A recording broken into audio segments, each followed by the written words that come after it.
Another morning. Pyrrho. Yeah, response video to Pyrrho. Uh, Speak of addiction to start off. Because I really have a hankering this morning for a real cigarette. I've been doing the e-cigarette thing, and yeah, it's really, I haven't had that yet, but whatever. I will survive it, I think. But yeah, it's a real hunger. Which reminds me that Katie's girl, I do over a PM, she asked me a quick question there about the cigarette. And yeah, there's rip-offs out there, the new, those silver ones and the blue ones and the better-looking, stylish 901 model things. Yeah, they suck. They don't last too long. So you got to buy the original mini. So anyway, if you can, it's the old versions. The new ones are shit. Or I get some of the brand like the e-puffer. Anyway, enough of a commercial. All right, Pyrrho. All right, he's this virtual reality thing. He's always complaining about this and the suffering thing. The thing. See, they all have thing names. So we've been over this stuff and over this stuff. And he's bitching about the stick ham thing. Where somehow the room's just not comfortable enough for him. I don't poof up the cushions well enough or something, which I really don't understand. All these people can say they know what a conversation is supposed to look like, or what an argument's supposed to look like. And I don't know. I've been around a long time, seen lots of arguments go absolutely nowhere. So I think that's a bullshit argument in itself. If somebody's going to waste my time in a stick ham room, with these silly definitions of suffering, like, okay, this qualifies, but that doesn't qualify. The point is we pay a price for living. Anything, any harm, you can put into that category and say this is the price paid.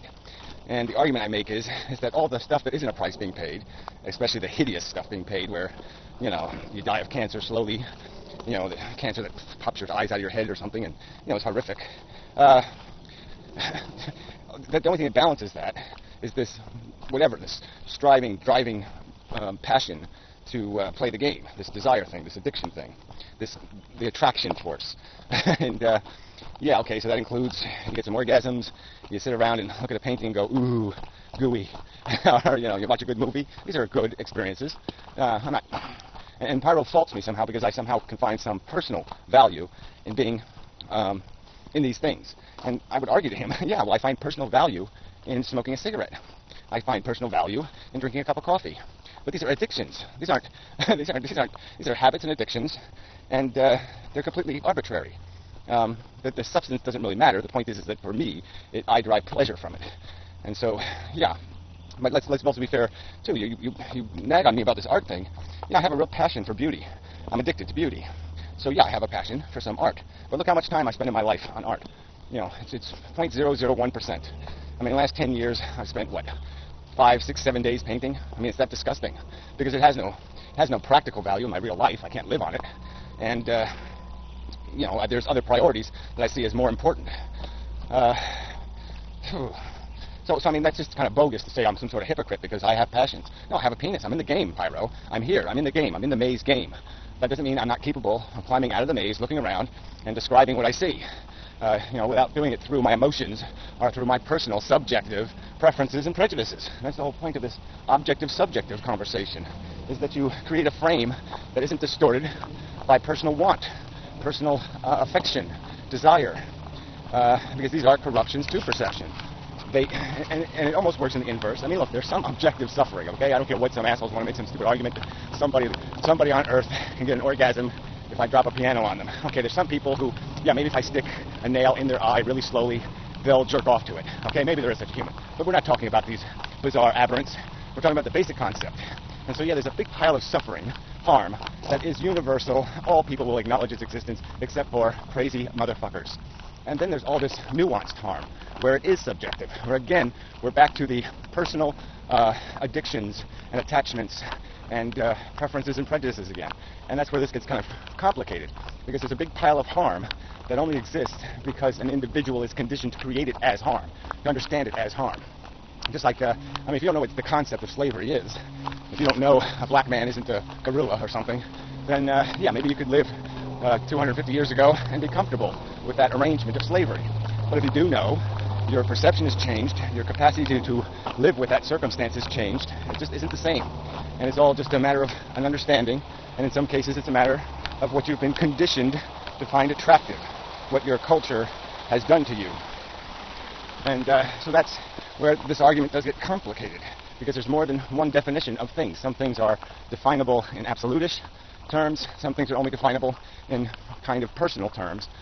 But again, the argument gets complicated, because this idea of what is the right disposition, just because it's popular doesn't mean anything. I think we can agree on that. Popularity isn't necessarily, it certainly can add an air of credibility. It shouldn't be ignored as a source of credibility, but we know it's fallible, so there has to be more evidence. Something has to corroborate the popular opinion to make it credible. There has to be some logical verification of that popular notion. So again, what are we arguing here? I just don't. This idea that you're going to measure philosophy based on Gary's lifestyle is fail all over the place. The idea that you're going to judge the philosophy based on my temperament in a conversation room that is notoriously harassed by people who have no interest in conversation but just wish to distract and degrade whatever conversation might take place. This is just bullshit, all right? You can make your argument. You can make videos. You can make an argument. Maybe we should just do a stick cam or something, just the two of us, and we can record it or whatever, and we can have our argument. But I just don't, this idea that you're going to degrade whatever conversation does take place, if it doesn't take place the pyrrho way, I'm just going to say fuck you and bullshit to that. All right, so back on the main subject of this problem of itemizing the cost-benefit circumstance. I've used the heroin addict as an example because, yes, to the heroin addict, his life makes sense. To me or you, we'd say, I'll take a pass on that. Okay, I know. If I got to live in that state of mind, I'd rather not play the game. Now, what objective standard can we apply to what the definition of good enough is? Now, that's where this question, I guess, gets tricky. I'm not even arguing that I have compiled enough evidence to make that argument in an absolute sense. And I don't think I have. That I can absolutely prove that life under current circumstances is not worth living. That it's only an illusion of a bunch of heroin addicts that this is worth doing.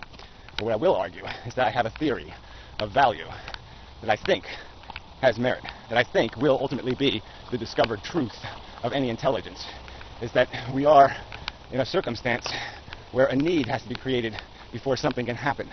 That there has to be a motivating force, and it's a negative force in this biosphere arrangement of matter.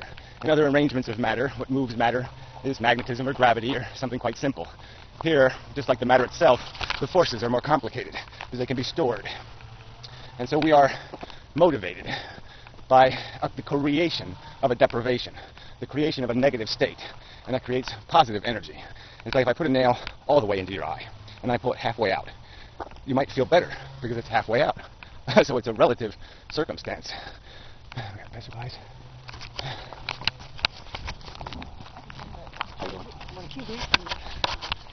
Okay. For a walk, I guess it is. So yeah, if I put the nail all the way in your eye and I pull it halfway out, you're going to say, that's so much better. But you see, this nail's still halfway in your eye. So we don't get it. But we are created in deprivation. We are created to be uncomfortable, striving, hungry, chasing, needful. The need is created in us. The nail is put halfway in, and then we spend our lives trying to extract it, trying to find relief from the deprivation, from the need, from the fear, from the terror, from the horror. And that's what we do with our life, is trying to find ways to get to that comfortable place, a place where we can be, free, where we can take a deep breath and not worry and not cry and not angst and not be burdened by a suffering or a pain or an infirmment or whatever word, harm, where we can have the illusion of getting that nail out of our eye. And I further argue, and even if we ever achieve that, then we've reached a zero sum. And it's unlikely we're going to be able to maintain that position, because we are created by nature, not created by intelligence. We're not created to accomplish and finish. We're created to keep pushing, keep going. And the way it keeps us going is to create more deprivation. It keeps pulling the nail back in the eye. It keeps pulling the irritation back into us. So we will be compelled to improve our state of being. So, yeah, and we can't win. I've said it 5 million times, but we're not designed to win. We're like an octopus. You go through so many species.